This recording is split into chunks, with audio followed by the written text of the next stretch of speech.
பெண்கள் கிட்ட இருக்க மிகப்பெரிய குறை என்ன தெரியுங்களா? நம்ம வெளிப்படையா வாயை திறந்து எனக்கு இதுதான் வேணும்னு நேரடியா கேட்கவே மாட்டோம். நான் நினைச்சுப்பேன், நான் நினைக்கிறது என் வீட்டுக்காரருக்கு புரியணும், அவர் புரிஞ்சு நான் நினைக்கிறத அவர் நிறைவேற்றி கொடுக்கணும் அப்படின்னு நம்ம நினைப்போம். இதுதான் இங்க இருக்கக்கூடிய மிகப்பெரிய காரணமாவே நான் பாக்குறேன். நம்ம எப்படி நினைக்கிறது அவருக்கு தெரியும். அவர் ஒரு மாதிரி புரிஞ்சுக்கிறாரு அப்படின்னா, அப்ப நீ இவ்வளவு நாள் என் கூட வாழ்ந்து என்ன நீ சரியா கூட புரிஞ்சுக்கல.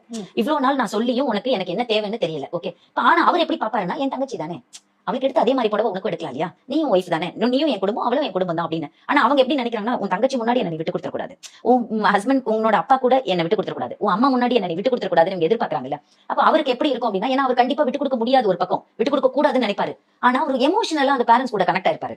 நம்ம யோசிச்சு பாருங்க, நம்ம அப்பா அம்மா கூட நம்மளுக்கு ஒரு கனெக்ட் இருக்கும்ல, இதே கனெக்ட் அவருக்கு அவங்க அப்பா அம்மா கூட இருக்கணும்ல, இருந்தா தானே அது ஒரு உறவு. ஆனா அந்த கனெக்டே இருக்கக்கூடாதுன்னு நம்ம நினைப்போம்.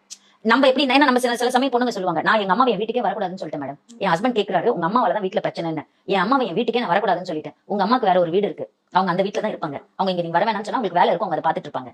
இப்ப இங்க அப்படி கிடையாது, என் வீட்டுக்கே நீ வராத அப்படின்னு சொல்ல முடியாது, வீட்டுக்குள்ளாரே அவங்க இருப்பாங்க எப்பவுமே, அவரை வரவே கூடாது. இப்ப நான் எப்படி என் அம்மாவை நிறுத்திட்டனும், அதே மாதிரி நீயும் உன் அம்மாவை நிறுத்திடணும்.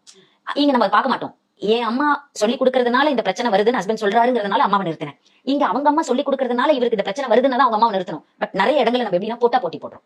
நீ சொன்னல எங்க அம்மா வர வேணானு, அப்ப உங்க அம்மா வரக்கூடாது. என் தங்கச்சி பேசக்கூடாதுன்னு சொன்னல, அப்ப உன் தங்கச்சி பேசக்கூடாது. இந்த போட்டிகள் தான் மிகப்பெரிய காரணமா பார்க்க முடியும். நிறைய டைவர்ஸ் வழக்குகள்ல எடுத்து நல்லா டீப்பா அனலைஸ் பண்ணீங்கன்னா, அவங்க முதல் சண்டைய காப்பில சக்கரை போட்டதுக்கு ஆரம்பிச்சிருப்பாங்க, ஐஸ்கிரீம் வாங்கி கொடுக்கலன்னு ஆரம்பிச்சிருப்பாங்க, கல்யாணத்துக்கு என்ன முறைப்படி கூப்பிடலன்னு ஆரம்பிச்சிருப்பாங்க, இந்த கல்யாணத்துக்கு கூட்டிட்டு போயிட்டு என்ன உள்ளார வான்னு கூப்பிடலன்னு ஆரம்பிச்சிருப்பாங்க. அங்க இருந்து ஆரம்பிச்சுதான் கோர்ட் வரைக்கும் வந்து நின்று இருப்பாங்க.